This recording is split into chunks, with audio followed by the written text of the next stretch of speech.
Any strategy points to discuss? I guess I'll bring up anything that kind of is relevant. I've been min opening this session in all positions. So far, it's gone okay. I haven't really noticed much to say about it. I mean, I was expecting to get some more liberal preflop calls. Hasn't necessarily been the case. I think the squeeze here, by the way, is like a little bit loose. I mean, the preflop raisers seems pretty aggro so far.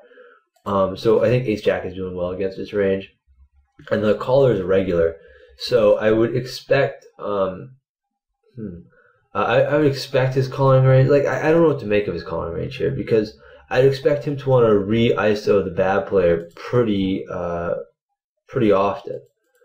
But by the same token, maybe his game plan just involves like flatting a lot versus like a lot of his continuing hands versus like early position raisers. So I don't know. I mean, I would interpret the flat call starting out as probably not being the strongest hand ever, but it's hard to say, I guess. So I decided to squeeze. I just thought I could take down the dead money, and if I got a call, my hand would play reasonably well against the fish. I raise button, unknown big blind calls. He check calls king 7-4 two-tone. I think betting the flop is fine. Protect my equity. Try and betting for value. I think ace high will call the flop a lot. I could value bet turn. Against an unknown, I decided to opt to check back turn and bluff catch lots of rivers instead. I don't think it's like the best line ever, but betting the turn isn't like too stellar either. I'm just gonna take it to showdown now and expect to win a lot. Okay, so really interesting that he checked king 10 on the river.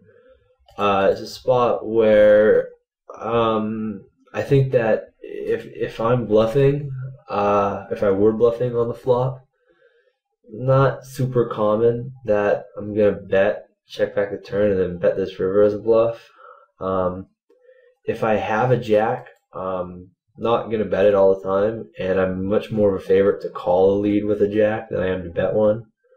Furthermore, I think his big blind calling range, I mean, I'm not sure how wide he's calling versus a mid open, but I expect a lot of ace highs to peel this flop. There are flush draws. There are even some weaker hands than that are going to be calling flop, So when you get to the river with a hand as strong as king 10, and given all the other stuff I've already mentioned, I think it's a pretty good spot to be value betting your hand to balance with all of the flush draws and ace highs and maybe even like pocket fives that you decide to turn into a bluff on this river.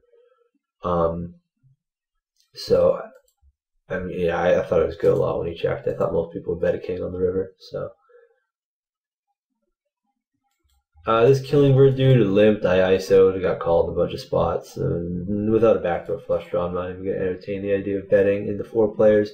This pot's going to get unmanageable very quickly, and we've got a guy with only 25 big blinds in a stack behind me, so I don't want to commit myself with 10 high or anything. Sizing wise, so I would size down. I should mention, if I were to bet this board, I'd definitely size down and bet like closer to half pot multi-way on this texture.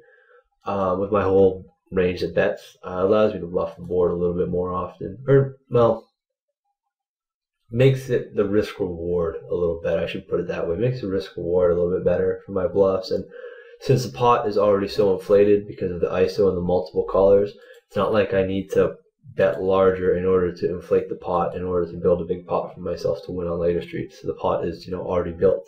So it kind of defaults into similar to like a similar strategy that I might employ in like a 3-bet pot, for example. So I'd size down. Basically, I'm not gonna normally my C betting would be like 3/4 pot. Can be more like 55% pot on these types of textures multi-way. The same could be said for like a king 6 deuce rainbow board or something like that.